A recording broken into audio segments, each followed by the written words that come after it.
कौन छुपा है मम्मा के पीछे? ये कौन छुपा है मेरे पीछे? And over 5,000 products delivered in 10 minutes. Blinkit, India's last minute app. ये कौन छुपा है? मम्मा के पीछे कौन छुपा है?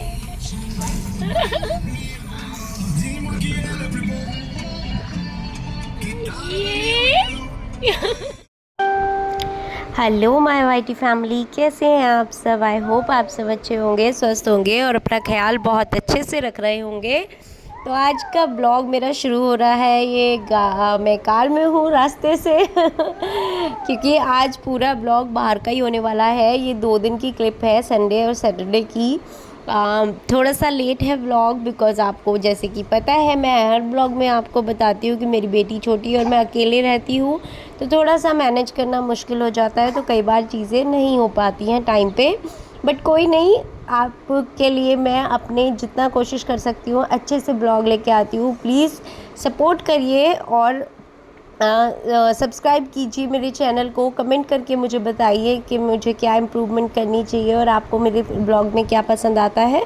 तो आज हम जा रहे थे गुड़गांव के पास में ही एक लेक है, दमदमा लेक करके जगह है। बहुत अच्छी लगी वो जगह मुझे, क्योंकि एक तो सुकून है और दूसरा गुड़गांव और दिल्ली में रह के अगर आपको कहीं इतनी शांति मिल जाए तो ये बहुत बड़ी बात है।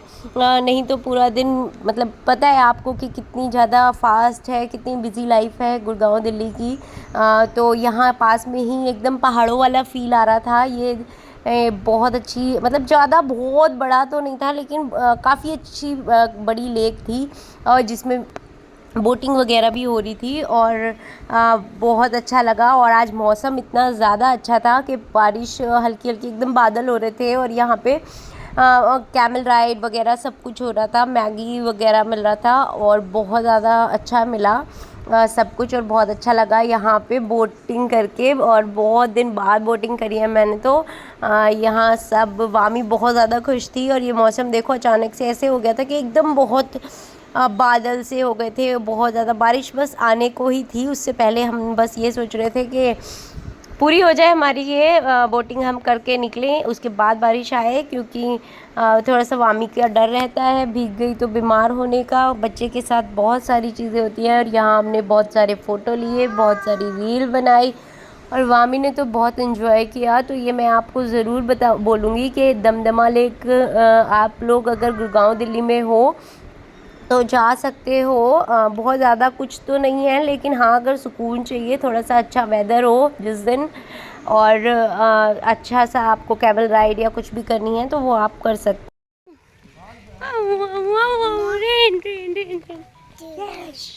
बारिश बारिश बारिश बारिश बारिश बारिश आई है, बारिश बहुत ही प्यारा। मतलब दिल्ली एनसीआर में भी गुड़गांव में रह के तुम ऐसी जगह आ सकते हो ना, तो बहुत अच्छा है ये। मतलब एकदम इतना प्यारा सा मौसम है, लग नहीं रहा है, ऐसा लग रहा है कहीं बाहर हो आप, बिल्कुल एनसीआर से और गुड़गांव से सबसे दूर हो, कोई शोर शराबा नहीं, बहुत सुकून है और बहुत ही प्यारा मौसम है। बहुत मज़ा आया, मुझे तो बहुत अच्छा लगा और बहुत पास है। तो आप गुड़गांव में हो, दिल्ली में हो, कहीं भी हो, तो आप सैटरडे संडे कम आप बहुत ही इजीली, बहुत आसानी से यहाँ आ सकते हो। पैसे बहुत कम हैं, बहुत ही ज़्यादा जेन्युइन रेट हैं इनके बोटिंग वगैरह के, और बहुत ज़्यादा अच्छा है। यहाँ कैमल राइड है और बहुत सारी चीज़ें हैं, तो चलिए एंजॉय करें। और फिर अचानक से बहुत तेज़ बारिश आई और ये यहाँ पे एक रेस्टोरेंट है जहाँ पे पूरा खाना चूल्हे का मिल रहा था, देसी खाना एकदम गांव वाला, छाछ गुड़, चूल्हे की रोटी सब्जी। तो बहुत ज़्यादा अच्छा लगा वहाँ पे। और कुछ एडवेंचर्स और भी थे जो बंद थे और कल नहीं हो रही थी चीज़ें। तो उसके बाद हम आ गए थे घर, 3 बजे होंगे, और आते ही देखा तो लाइट गई हुई थी और इन्वर्टर भी डाउन था। तो यहाँ पे वामी की मस्ती चालू थी। और क्योंकि जब लाइट नहीं होती ना तो बच्चे स्क्रीन छोड़ के जब अपनी फ़िज़िकल एक्टिविटी करते हैं तो बहुत ज़्यादा सुकून मिलता है, थोड़ा सा अच्छा लगता है कि ठीक है भले ही थोड़ी गर्मी तो लग रही थी बट कोई नहीं, ये खेल रही थी, इसने बहुत इन्जॉय किया, बहुत मस्ती कर रही थी, पूरी अपनी पूरी एक्टिविटी कर रही थी, कभी कुछ करना कभी कुछ उठाना, ये पफ़ी उठाए घूम रही थी। तो मुझे बहुत अच्छा लगा कि चलो ठीक है, लाइट ना होने की वजह से ही सही, लेकिन थोड़ी देर तो इसने कुछ किया। और नहीं तो स्क्रीन टाइम बच्चों का इतना ज़्यादा हो गया है, अकेले रहते हैं, पहले फैमिली के साथ रहते थे, अब अकेले अकेले बच्चे बस या तो phone TV phone TV. Phone कम देती हूँ, बहुत कोशिश करती हूँ कि ना दूँ, पर टीवी तो फिर भी लेती ही है, देखना ही होता है उसको टीवी तो। और नीचे भी ले जाती हूँ थोड़ी देर, सामने भाभी के बच्चों के पास भी चली जाती है, लेकिन फिर भी स्क्रीन टाइम बहुत ज़्यादा ही होता है हम लोगों के हिसाब से। जितना हम लोग बच्चे थे तो हम कहाँ कुछ भी नहीं देखते थे, फ़ोन वगैरह तो हम तब था ही नहीं, तो बहुत ज़्यादा मतलब बच्चों के साथ एंजॉय करते थे। और यही कारण है कि बच्चे आजकल लेट बोलते हैं। बस उसके बाद लाइट नहीं थी तो मैं थकान भी हो गई थी पूरे दिन, तो मैंने कुछ भी सूट नहीं किया था। उसके बाद खाना वाना बनाया था और मामी को नीचे लेके गई थी, बस और कुछ नहीं किया था। फिर नेक्स्ट मॉर्निंग हम लोग प्रशांत की छुट्टी थी, जैसे आपको बताया मैंने, सैटरडे संडे का ब्लॉग है, तो आज संडे है और हम जा रहे थे M3M IFC। और वहाँ की जो जगह है ये मुझे बहुत ज़्यादा अच्छी लगती है, बहुत ज़्यादा एकदम पॉश एरिया है ये, और बहुत ही ज़्यादा मतलब चीज़ें अच्छी है यहाँ पे। ज़्यादातर शॉपिंग का है और तुम्हारे रेस्टोरेंट वगैरह ज़्यादा हैं। तो यहाँ मैंने सोचा कि चलो, हस्बैंड बोलने लगे कि चलते हैं, वाम भी इंजॉय करेगी और थोड़ा सा मतलब हम लोग भी साथ में बाहर जाएंगे तो अच्छा लगता है। और सैटरडे संडे ऐसा होता है कि गांव चले जाते हैं, अब कुछ 1-2 हफ्ते से ऐसा हो रहा है कि नहीं जा रहे हैं, तो हम प्लान बना लेते हैं कि ठीक है ज़्यादा दूर नहीं जा सकते हैं तो ठीक, लेकिन सैटरडे संडे पूरा वीक कहीं नहीं जाते, तो सैटरडे संडे तो रखते ही हैं कि थोड़ी देर के लिए सही लेकिन बाहर जाएं, जिससे वामी को भी थोड़ा सा वो बाहर निकलेगी, चीज़ें जानेगी, चीज़ों को देखेगी, तो उसको उसके लिए भी अच्छा है और हमारे लिए भी हो जाता है कि थोड़ा सा हम भी बाहर चले जाते हैं, टाइम निकालते हैं, एक दूसरे के साथ बातें करते हैं बहुत सारी। और यहाँ पे वामी को लेके इसके पापा ऊपर जा रहे थे, क्योंकि ये बहुत बड़ा टावर था, बहुत बड़ी बिल्डिंग है ये, देखने लायक है एकदम, बहुत ज़्यादा शानदार, एकदम लगता ही नहीं है आपको कि आप इंडिया में हो इसके अंदर जाने के बाद। तो बहुत, मुझे तो बहुत ज़्यादा पर्सनली अच्छा लगा ये। और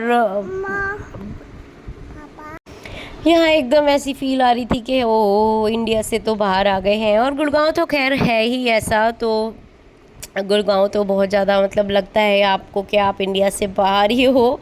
और यहाँ की नाइट लाइफ तो बहुत ज़्यादा अच्छी है। और उसके बाद बस यहाँ पे हमने थोड़ी सी रील बनाई, फ़ोटो लिए, कुछ थोड़ा बहुत खाया और वहाँ से निकले, क्योंकि हमें शॉपिंग भी करनी थी थोड़ी सी। कपड़े देख रहे थे वामी के लिए और 1-2 चीज़ें और भी, तो उसके बाद हम वहाँ से निकल गए और अपनी शॉपिंग के लिए आए। और यहाँ हमने फिर वहाँ से मतलब काफ़ी देर हो गई थी, शॉपिंग में भी टाइम लग गया था। यहाँ हमने कुछ कपड़े लिए, प्रशांत ने अपने लिए टी-शर्ट वगैरह ली। उसके बाद हमने प्लान किया कि चलो कुछ खाएंगे, और क्योंकि ये हाईवे किंग के बाहर जो ब्रांड्स हैं वहाँ का है ये। और ये वामी को इतना ज़्यादा चश्मा ये पसंद आ रहा था, बट ये मैंने नहीं दिलवाया क्योंकि ये 1000 रुपये का था और ये एक दिन भी नहीं लगाती, तो इस वजह से। और वहाँ पे जो रील बनाई थी मैंने ये भी थोड़ी सी इसमें डाल दी है। ये टॉय ट्रेन थी जिसमें वामी बैठी थी और मुझे ज़बरदस्ती बैठना पड़ा था क्योंकि वो अकेले नहीं बैठती है, और बहुत ज़्यादा इसके अंदर गर्मी भी लग रही थी, तो बस एक राउंड लगवाया मैंने और फिर मैंने वामी को भी हटा दिया था। मैंने कहा नहीं, रहने देते हैं। और शॉपिंग वॉपिंग के बाद खाया पिया और उसके बाद बस हमें घर जाना था। वामी की शॉपिंग हो गई थी डन। और जो ये गॉगल था, मेरा मन तो था कि मैं दिला दूं, लेकिन फिर नहीं दिलाया, क्योंकि आप भी समझ सकते हैं कि बच्चे को 1000 रुपये का चश्मा, वो भी इतनी छोटी है, और वो भी अच्छा नहीं लग रहा था। मुझे अच्छा लगता तो चलो फिर भी दिला देती, बट वो मुझे इतना ज़्यादा पसंद भी नहीं आ रहा था। और यहाँ पे वामी पापा को बुला रही थी क्योंकि वो अंदर अपने लिए और चीज़ें भी देख रहे थे। यहाँ पे सारे ब्रांड हैं हाईवे किंग पे। तो आपको मेरी वीडियो कैसी लगी ज़रूर बताना, और